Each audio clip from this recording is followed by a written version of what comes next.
Operação da Polícia Civil desarticula grupo ligado ao tráfico de drogas no Paraná. 7 pessoas foram presas.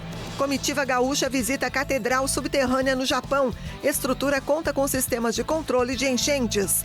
Santa Catarina se prepara para sediar 12ª reunião do COSUD. Defesa Civil implementa novo sistema de alerta para sul e sudeste do Brasil. Lula recebe presidente da China. Encontro busca aproximar ainda mais Brasil e país asiático.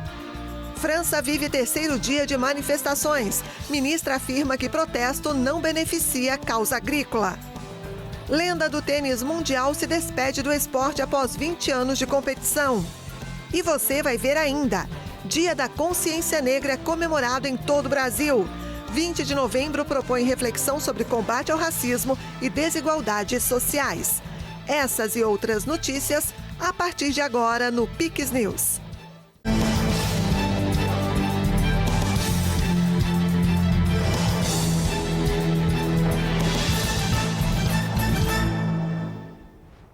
Olá, sejam todos bem-vindos ao Pix News deste feriado nacional de 20 de novembro, Dia da Consciência Negra. Nós estamos ao vivo no horário de Brasília, 8h02. Santa Catarina se prepara para sediar a 12ª reunião do Consórcio de Integração Sul e Sudeste, o COSUD. O evento começa nesta quinta-feira e termina no sábado. O encontro, que é promovido a cada 3 meses, receberá representantes de Santa Catarina, São Paulo, Rio de Janeiro, Minas Gerais, Paraná, Rio Grande do Sul e Espírito Santo. A União dos Estados busca debater problemas e encontrar soluções conjuntas que beneficiem as respectivas populações. O governador Jorginho Melo, conhecendo a estrutura, entendendo a importância do consórcio, do evento, da reunião do COSUD, determinou que a Secretaria do Planejamento, a Secretaria do Gabinete do Governador, a Secretaria da Casa Militar se unissem e fizessem esse trabalho de organização, de preparação, de estruturação e especificamente a CEPLAN com a parte metodológica e a organização de como as câmaras temáticas definidas pelos governadores e os assuntos vão ser debatidos para que a gente possa ter uma linha lógica e no final de tudo isso a gente ter um plano de ação para o daqui para frente, E a Secretaria do Gabinete do Governador e Casa Militar com toda a dificuldade de estruturação de um evento desse porte. A edição catarinense ocorre no Costão do Santinho Resort e deve reunir um público de cerca de 500 servidores públicos dos estados do Sul e Sudeste. Os trabalhos durante os 3 dias serão divididos em câmaras temáticas que terão espaço para debater até 2 assuntos distintos, assegurando um diálogo focado e produtivo entre os estados membros do consórcio. O COSUD anterior, que aconteceu no Espírito Santo, os 7 governadores decidiram que são 7 câmaras temáticas. Antes a gente tinha um grande número de grupos de trabalho. E então, a partir dessa definição e organização disso, a Secretaria do Planejamento traz uma metodologia para essas câmaras temáticas. São 2 assuntos, a maioria para cada Câmara, e a gente vai ter uma linha metodológica para a gente ter rastreabilidade de como foi feito o processo decisório e toda uma história de como foi a construção de uma proposta que virá para ser apresentada aos governadores, uma proposta de política pública transversal nos 7 estados. Então a gente vem fazendo uma parte mais crítica para a gente orientar o pensamento e a tomada de decisão para a gente levar algo mais factível e pragmático para os governadores. A programação do COSUD abrange áreas de importância estratégica como segurança pública, meio ambiente, economia, saúde, educação e desenvolvimento humano, reforçando o compromisso de cooperação entre os 7 estados participantes. Juntos, eles representam mais de 114 milhões de brasileiros, aproximadamente mais de 56% da população e respondem por cerca de 70% do PIB nacional. Antes éramos eventos onde os grupos de trabalho sentavam para discutir e alguns davam alguns encaminhamentos durante o evento. Agora não, a linha lógica é reunir e apresentar aos governadores quais são as propostas. Como o nosso é o primeiro, a gente está num misto de ajustar os grupos de trabalhos anteriores, as discussões que tinham vindo, embalar, ver quais estão mais maduros, qualificar e levar para os governadores. A expectativa é que essas 7 câmaras continuem trabalhando durante os eventos do COSUD e no próximo COSUD, que provavelmente é do Paraná, já tenha-se uma apresentação do que o grupo de trabalho e a Câmara Temática traz para os governadores para eles tomarem a decisão. Durante o 3º dia de missão no Japão, a comitiva gaúcha visitou uma das maiores infraestruturas de controle de enchentes do mundo, a chamada Catedral Subterrânea de Saitama. Construída entre 1993 e 2006, a estrutura possui mais de 6 quilômetros de túneis localizados a 50 metros de profundidade, sendo capaz de armazenar e redirecionar cerca de 200 metros cúbicos de água por segundo. Localizada em Saitama, a Catedral Subterrânea é considerada um dos mais avançados sistemas de controle de enchentes do mundo, desenvolvida para proteger a região metropolitana de Tóquio contra inundações causadas por tufões e chuvas torrenciais. Durante a visita, a comitiva gaúcha participou de uma apresentação técnica sobre o funcionamento do sistema, que inclui reservatórios, túneis e turbinas. O objetivo das lideranças do Rio Grande do Sul é adquirir conhecimentos sobre tecnologias e políticas públicas que possam ser adaptadas à realidade gaúcha. Acho que é interessante observar soluções de engenharia que foram adotadas para a contenção de cheias, não necessariamente que se apliquem a nós, mas para poder identificar todas essas possibilidades que a engenharia oferece e acompanhar também essas tomadas de decisões que fizeram aqui. É importante lembrar que é uma obra que levou 13 anos para ser feita, né, como execução, fora tempo de planejamento, um investimento de quase 2 bilhões de dólares nessas estruturas, mas que é importante para mostrar justamente dessas possibilidades de soluções técnicas complexas, mas que ajudaram, nesse caso, a pelo menos 5 rios aqui terem algum tipo de amortecimento nas águas antes de serem lançadas pelo Rio Edo, gerando inundações para essas comunidades. E que também resolveram parte, mas não resolveram tudo ainda, tanto é que eles estudam expansões desse sistema e outras soluções dentro de um complexo hidrográfico que eles têm nessa região. Um novo sistema de alerta da Defesa Civil passa a valer para toda a região sul e sudeste do país no início de dezembro. O sistema implementado pela Defesa Civil Nacional é operado via telefonia celular, enviando mensagens que se sobrepõem aos aplicativos nos celulares das pessoas presentes no perímetro de disparo, com alertas sobre desastres climáticos, como enchentes e desabamentos em locais específicos. Poderá receber, né, esse mecanismo nós estamos chamando de Defesa Civil Alerta, que agrega a outros mecanismos já existentes, né? Além daquela mensagem de texto que chega por SMS, as emissões por WhatsApp, pelo Telegram, tem a possibilidade também de emitir por TV por assinatura, tudo isso já existia. Então essa ferramenta nova é uma camada adicional de envio de informações. Só que ela é muito extensiva, ela abrange grande parte da população e a população, ao receber essa mensagem, vai receber quando tiver necessidade de tomar uma ação imediata de salvar e proteger sua vida. A tecnologia desenvolvida pelo governo federal permite o envio dos alertas aos celulares utilizando a geolocalização dos usuários. Diferentemente dos alertas tradicionais, essas mensagens são enviadas automaticamente a todas as pessoas, sem a necessidade de cadastro prévio. Então, a Defesa Civil do Estado vai dar essa cobertura para todos os municípios. A Defesa Civil do Estado tem uma parceria através do Sistema Estadual de Proteção e Defesa Civil, junto com o Sistema Municipal de Proteção e Defesa Civil. Então, há essa parceria entre estados e municípios, o Estado vai prover essa cobertura para esses municípios. Nós vamos trabalhar com alertas extremos, né? A ferramenta foi feita justamente com esse objetivo, em situações onde haja necessidade de evacuação imediata da população naquela área de risco. Por exemplo, grandes áreas de inundações, deslizamentos, ou seja, fenômenos que exijam que a gente retire a população de forma imediata e rápida daquela área de risco. A tecnologia começou a ser testada em agosto, nos municípios com histórico de tragédias climáticas. A partir do dia 4 de dezembro, o sistema será integrado a outros métodos de alerta já operados pela Defesa Civil em todas as regiões sul e sudeste. Então ela vem complementar as ações que já são feitas, que são os alertas que são emitidos, e de forma que nós vamos realmente chegar naquele momento nas pessoas que estão naquela área de risco para que possam ter um comportamento e sair. Evitar mortes, evitar perdas patrimoniais, enfim, minimizar os danos causados pelo desastre. A Polícia Civil Paranaense montou uma operação na região dos Campos Gerais para prender integrantes de grupo ligado ao tráfico de drogas e armas. A Polícia Civil do Paraná desarticulou na última terça-feira uma organização criminosa envolvida no tráfico de drogas e armas em Telêmaco Borba, nos Campos Gerais. Na operação, 7 pessoas foram presas, 6 preventivamente e 1 em flagrante por tráfico de drogas.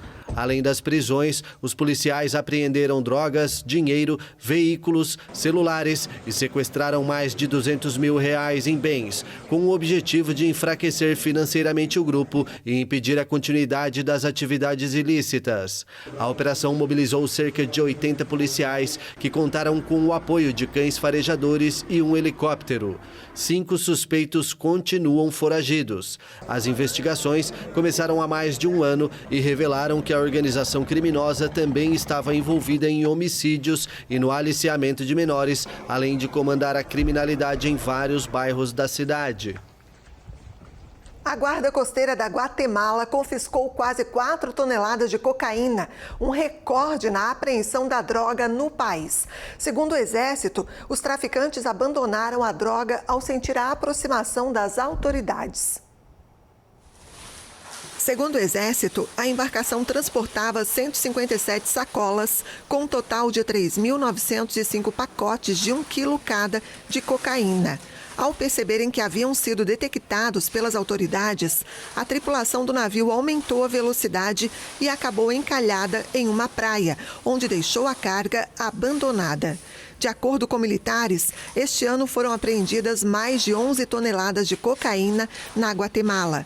O número é quase 4 vezes maior do que em 2023, quando foram apreendidas mais de 3 toneladas.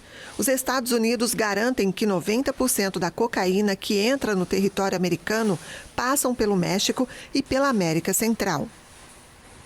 Agora nós vamos para o intervalo e você vai ver a seguir negociações na COP29. Países ricos relutam em propor valores. Tem um comentário político com o jornalista Tiago Pereira. E ainda, Dia da Consciência Negra é comemorado em todo o Brasil. Data propõe reflexão sobre combate ao racismo e desigualdades sociais étnicas. Voltamos em instantes. Todo estoque do Comprão tá muito barato. Aqui tem preço, aqui tem Comprão. Banana branca, R$ 2,79 o quilo no Clube K. Batata lavada, só R$ 3,99 o quilo. Maminha ATC inteiro a vácuo, R$ 36,90 o quilo. Arroz branco Kika, 5 quilos, por R$ 21,99. Feijão preto Santo Dia, 1 quilo, apenas R$ 5,89. Lava-roupas Omo, 1,6 kg, apenas R$ 19,99. Nessa semana, inaugura em Joinville a loja de número 77. Melhor preço é no Comprão. Em Santa Catarina, tem hospital que dá para confiar. Para modernizar os hospitais e salvar vidas, o governo trabalha e investe mais do que a lei determina. Somos o estado que mais incorporou leitos de UTI ao SUS no país. Antes, a cada 10 pessoas com câncer, 4 eram operadas em até 60 dias. Agora operamos o dobro. Assim é Santa Catarina, um lugar que faz mais pelas pessoas, porque faz mais pela saúde. Governo de Santa Catarina. A COP29 se aproxima do fim, previsto para a próxima sexta-feira. Mas a questão principal continua sem resposta: o financiamento climático. Os países ricos relutam em propor valores para ajudar as nações em desenvolvimento a combater as mudanças climáticas. Há 2 dias do fim da COP29, a pressão aumentou nesta quarta-feira em Baku. Os países ricos ainda não propuseram nenhum valor para atingir a meta de $1 trilhão ou 5 trilhões e 700 bilhões de reais por ano que as nações em desenvolvimento precisariam para enfrentar a mudança climática. A falta de progresso na questão financeira e também na questão de redução das emissões de gases de efeito estufa alimenta a frustração nos corredores do estádio da capital do Azerbaijão. Diante da magnitude da tarefa, contamos com a responsabilidade e o espírito de compromisso de todos para superar os bloqueios atuais nos próximos dias, o que será crucial para o futuro da nossa ação. Vamos redescobrir o espírito de Paris e construir sobre o que nos une, não sobre o que nos divide. O multilateralismo eficaz deve prevalecer. Cabe a nós superar posturas estéreis para encontrar juntos os parâmetros de um bom acordo para as pessoas e para o planeta. Os países em desenvolvimento exigem ajuda financeira para construir centrais solares, investir na irrigação e proteger as cidades contra inundações. Já as nações ricas querem saber como o dinheiro público será associado ao obtido através de outras fontes de financiamento, como fundos privados ou novos impostos globais, antes de propor qualquer valor.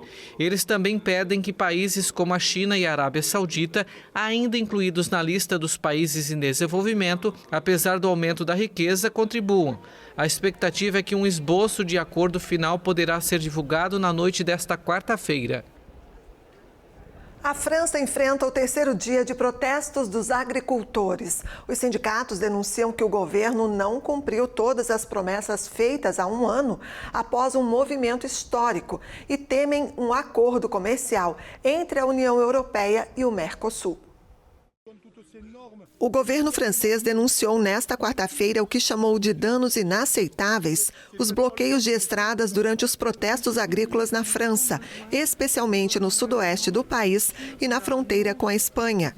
A ministra da Agricultura, Agnès Genevard, afirmou ao canal France 2 que não é razoável e não beneficia a causa agrícola. A França vive o terceiro dia de protestos, especialmente contra o acordo entre a União Europeia e o Mercosul.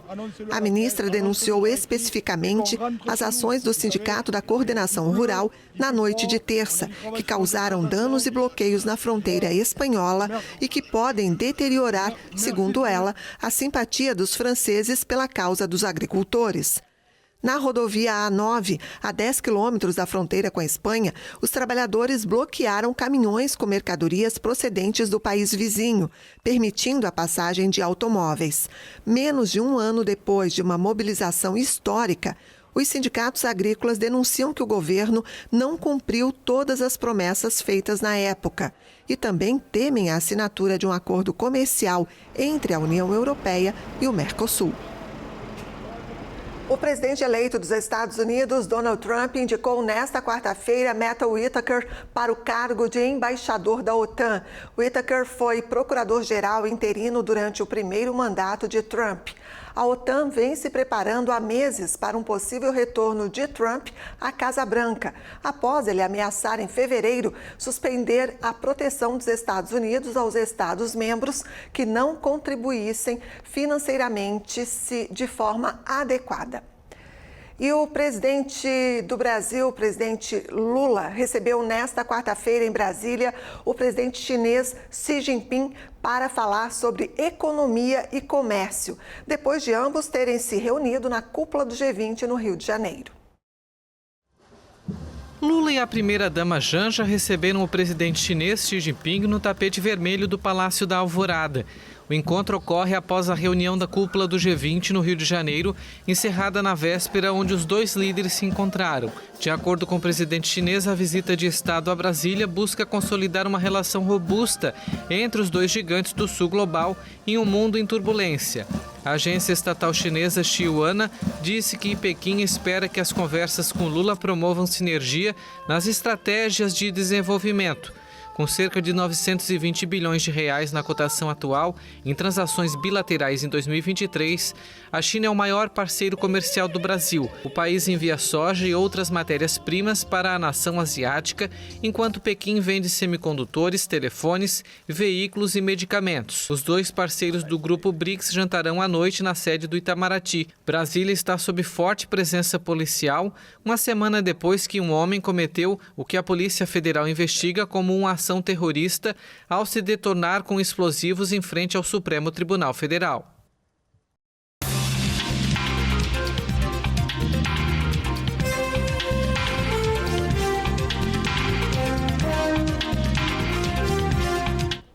A primeira-dama do Brasil, Rosângela da Silva, chamou a atenção durante o encontro do G20, que acabou ontem no Rio de Janeiro. Janja xingou o empresário Elon Musk em evento popularmente chamado Janjapalooza. O palavrão repercutiu internacionalmente e põe em xeque a simplicidade e o protagonismo das primeiras-damas do país e também pode trazer consequências futuras ao Brasil. Assunto para o jornalista Tiago Pereira, que já está por aqui.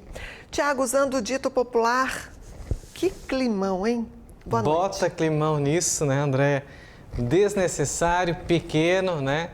Põe em xeque toda a credibilidade do cargo, que não é um cargo constitucionalmente falando, é apenas um cargo simbólico. Isso se replica aos municípios, aos estados e também, obviamente, à União. Né? Não precisava, gerou repercussão internacional negativa do país no momento em que toda a imprensa internacional estava focada, de olho aqui no nosso país. Aliás, a gente está ao vivo. Boa noite a todos que nos acompanham nesse feriado. Que horas temos aí, André, ao vivo para a nossa audiência? Agora, 8h21. 8h20 nesse feriado. Boa noite a você e a toda a nossa audiência qualificada. Vamos aos fatos, como a gente sempre faz, né? O que a Janja fez, claro, para nós não é surpresa. Ela já trocou o STJ pelo Supremo em evento jurídico, já fez outras trapalhadas, mas traz um olhar que nós devemos ter a esse discurso que eles tanto falam que é preciso pacificar o país, a polarização não é sadia. E logo ela, a esposa do cargo máximo do país, o presidente da República, inflama o discurso de ódio. E pior, usa um palavrão que, embora ela tenha falado em inglês, e talvez ela tenha falado para suavizar, imaginando, só eu no Brasil sei falar inglês, ninguém vai entender o que eu falei, né? Desmoraliza o discurso e a representatividade feminina em eventos diplomáticos, onde é preciso falar para uma maioria, seja eleitor da direita ou da esquerda, ela representa o país. Embora, reforço, a primeira-dama não tem um cargo no governo. Isso é balela, é uma posição simbólica e não é desmerecendo as mulheres. Pode ser ao contrário, nós já tivemos presidente no país, mulher, embora no momento estivesse divorciada, mas teríamos um primeiro-damo, digamos assim, um homem que representasse essa categoria mais simbólica e não como um cargo constituído e muito menos com um cargo que tem recursos, como a gente vai falar mais adiante. Bom, assim não honrado, a liturgia que ela tanto diz querer ter, causa um mal-estar entre o Brasil, principalmente os Estados Unidos, ofendendo o empresário, como a Andrea falou, o Elon Musk, que fornece, internet de graça a locais remotos do país, como, por exemplo, em escolas isoladas na Amazônia, sem falar na baita ajuda que ele deu no Rio Grande do Sul, vocês vão de lembrar, durante as enchentes que assolaram o estado em maio deste ano. Bom, o Elon Musk é um dos caras que mais tem inventado coisas na era moderna. Numa época em que a gente se achava até que nada mais poderia ser inventado. E ele fez um foguete pousar de ré, recentemente a gente noticiou aqui no Pix News. Sem falar nessa tecnologia Starlink, com investimento bilionário de satélites, para manter essas regiões justamente remotas, onde não há internet via rádio, o satélite que temos atualmente não comporta, não chega a tecnologia, fibra ótica e cabo nem pensar, porque o investimento é gigantesco e você não tem nem infraestrutura para isso. E além disso, ele será um dos braços direitos, né? Porque o Trump terá vários, que é o presidente de um dos países mais importantes do mundo. Portanto, um comentário desnecessário, pequeno, ridículo e só a militância mesmo que há de concordar com essa senhora, que a gente respeita pela representatividade do cargo, mas que está deslumbrada e não entendeu ainda a função social que tem. Abrindo parênteses aqui, nesse evento estava Felipe Neto, estava a militância, né? Parece que cada artista que participou levou R$10 mil para casa, 30 e poucos milhões, a gente vai falar mais à frente, de investimento nesse Janja Palusa. E talvez ela entrou na era do momento, que é você falar qualquer coisa em qualquer evento, não importa onde você está, não importa o seu status, para me virar meme, para entrar na internet, seja positivo ou negativamente, porque hoje é isso que a gente vê. Tudo falam que é conteúdo, mas na verdade não tem o principal, que é a qualidade. E aí a gente chega ao ponto de estar aqui comentando sobre esse assunto. Então talvez a Janja tenha extrapolado um pouquinho e entrado nessa era digital do momento, onde tudo tem que se viralizar. E o Lula, olha, chegou até a repreender ela, mas ao invés dele dar o exemplo, ele aceitou o pedido da esposa e cedeu espaço, acreditem, na bancada, junto aos ministros de estados. Lá estava a Janja, pegando ainda mais mal ao que já estava péssimo, para não dizer outra coisa, né? E a fala dela, gente, além de repercutir negativamente aqui na imprensa nacional, na imprensa internacional, esvaziou o evento que ela mesma promoveu, chamado aí de Janjapalooza, como a gente falou, que teve um gasto de mais de 33 milhões de reais. Dias depois, ela deu uma entrevista reclamando que quer um gabinete e que a primeira-dama tem que arcar com as suas roupas, as benéfices, com dinheiro do próprio bolso. Bom, com esse gasto todo, a gente imagina, né, quanto essa mulher não gastaria tendo um gabinete só para ela. E, além disso, um evento que promovia falar da fome, né, André, audiência? Debater nesse momento nacional, você que é mulher, e aqui a gente não está falando só porque representa uma ala ou outra, né? É questão de pegou mal para o Brasil, foi desnecessário, qualquer uma que estivesse, seja de qualquer esfera política, que tivesse falado, também repercutiria negativamente se tivesse esse mesmo molde que ela fez. Então a gente lamenta, é preciso registrar, saiu até no Jornal Nacional, né? A gente que é da imprensa sabe a simbologia que o maior telejornal do país tem, portanto, ela deve ter ficado arrependida, assim eu espero, de ter falado, mas não veio nenhuma palavra de desculpa, não veio nada no Twitter, pelo contrário, ela foi lá e disse: eu tenho poder, eu sou sua esposa e quero estar ao seu lado, e o Lula cedeu, deu espaço a ela. Está naquela transmissão ao vivo do G20, onde está o Lula discursando, ao lado esquerdo o Fernando Haddad, ao lado direito você vê a Janja, e ela fez questão de estar numa posição que a câmera também mostraria ela. Então, acho que ela está um pouco deslumbrada realmente com o cargo, que não é um cargo constituído, é apenas um cargo simbólico de mulher do presidente da República, que é muita coisa. A gente sabe da importância da mulher na sociedade, mas ela também, em um evento que se falava de promover o combate à fome, deveria dar exemplos mais positivos. Por hoje é só. Bom restinho de feriado para todos. A gente volta a se ver na sexta-feira. Até lá então, Tiago. Muito obrigada e bom restinho de feriado. Para nós. Continuando com o Pix News, familiares, amigos e companheiros do One Direction compareceram ao funeral de Liam Payne nesta quarta-feira no Reino Unido. O cantor morreu aos 31 anos em outubro na Argentina.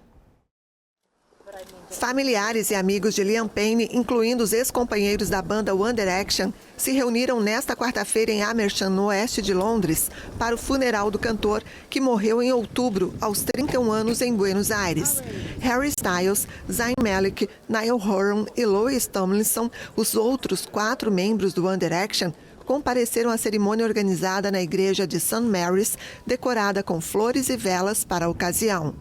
Também estiveram presentes no funeral privado a ex-parceira de Liam, Cherry Tweedy, e o filho do cantor de 9 anos, Bear, e a última namorada do músico, a influenciadora americana Kate Cassidy. Fãs também compareceram para prestar a última homenagem ao cantor. O funeral, mantido em segredo pela família, foi anunciado pouco antes por alguns veículos de comunicação britânicos. Payne foi encontrado morto no dia 16 de outubro, após cair do 3º andar do Hotel Casa Sur, na capital argentina. A autópsia revelou que o músico britânico tinha consumido álcool, cocaína e antidepressivo. Liam Payne ficou conhecido no One Direction depois que a banda foi formada em 2010 em um programa de talentos de sucesso no Reino Unido, chamado The X Factor. 2 décadas depois, o ponto final para Rafael Nadal. O tenista que surgiu para o mundo ainda adolescente na final da Copa Davis, vencida pela Espanha sobre os Estados Unidos em 2004, se despediu esta semana do esporte na mesma competição. O tenista que mais venceu o Grand Slam de Roland Garros se despediu essa semana do tênis com uma inesquecível homenagem em Paris. Os 14 títulos de Rafael Nadal no torneio da capital francesa foram brindados com projeções gigantes do campeão com a Torre Eiffel de fundo.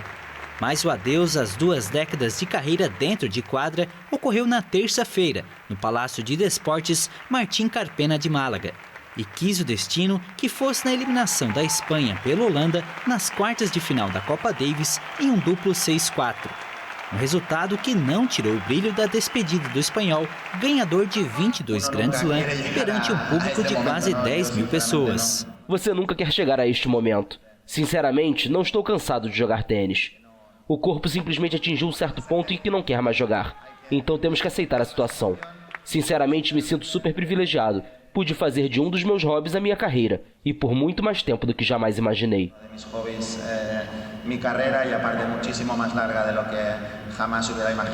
Aos 38 anos, Rafael Nadal havia anunciado em outubro a intenção de se aposentar das competições. Um fim para uma carreira lendária com 5 títulos de Copas Davis e o bicampeonato olímpico em simples e duplas. Um mito que vai ser lembrado pelo legado de 92 títulos no circuito ATP e 209 semanas como o número 1 do mundo. Hoje, dia 20 de novembro, é celebrado no Brasil o Dia Nacional de Zumbi dos Palmares e da Consciência Negra, uma data que carrega o peso da história e a força da resistência. Oficializado como feriado nacional em 2023, o dia é uma oportunidade para refletir sobre o papel da comunidade negra na formação do país e lutar por um futuro mais igualitário. O Dia da Consciência Negra remonta a 1971, quando o poeta e professor Oliveira Silveira, ao lado do grupo Palmares de Porto Alegre, propôs a data em homenagem a Zumbi dos Palmares, morto em 1695. Zumbi foi um dos maiores líderes da resistência negra contra a escravidão no Brasil e hoje é considerado o herói nacional. A escolha do 20 de novembro contrasta com o 13 de maio, data da abolição da escravatura, destacando o protagonismo negro na história. Hoje, eventos em todo o país promovem debates, oficinas e apresentações culturais para celebrar as contribuições afro-brasileiras. Instituído como data comemorativa nacional em 2011, o feriado só foi aprovado em 2023, durante o governo Lula. Antes disso, mais de 1.000 cidades e estados como Alagoas, Rio de Janeiro e Mato Grosso já haviam oficializado a data. O Dia da Consciência Negra não é apenas uma celebração, é um chamado à ação. Um dia para relembrar a luta, reconhecer o passado e construir uma sociedade mais justa. Segundo o censo 2022, realizado pelo IBGE, a população que se autodeclara como negra, somando pessoas pretas e pardas, representa a maioria no Brasil, com 55,5% da população total, o equivalente a cerca de 113 milhões de pessoas. É isso aí. E essa edição do Pix News fica por aqui. Mais notícias no nosso site e também nas nossas redes sociais, no @PixTVHD. Muito obrigada pela companhia. Fique agora com o CinePix e a gente se encontra amanhã. Até lá. Pix TV é conteúdo todo dia.